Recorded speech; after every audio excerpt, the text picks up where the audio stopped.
भाई Donald Trump ने Venezuela के प्रेसिडेंट को किडनैप कर लिया। सुनने में थोड़ा बेतुका लग रहा है ना, बट 3 जनवरी 2026 को कुछ ऐसा हुआ which was very rare and dangerous for the world politics. 3 जनवरी को यूएस ने वेनेजुएला के ऊपर एक फुल स्केल ऑपरेशन लॉन्च किया जिसका यूएस ने नाम रखा operation absolute resolve. According to the reports, US used around 150 aircrafts and special armed forces to execute this operation.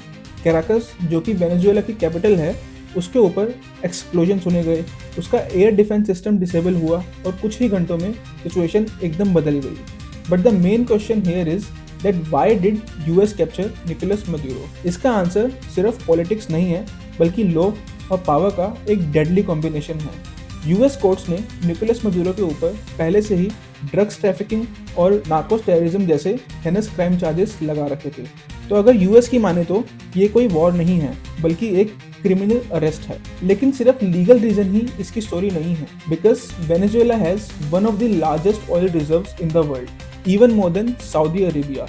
And once Nicolas Maduro openly said कि वो यूएस के influence को completely oppose करते हैं, और ये बोलने के बाद उन्होंने रशिया एंड चाइना के साथ ऑयल डील्स भी साइन की। तो अमेरिका के लिए ये सिर्फ लॉ का केस नहीं है बल्कि एनर्जी एंड ग्लोबल डोमिनेंस का भी गेम है। ऑपरेशन के बाद प्रेसिडेंट मदुरो और उनकी वाइफ को यूएस आर्मी ने कैप्चर किया और वहां से सीधा न्यूयॉर्क ले गए।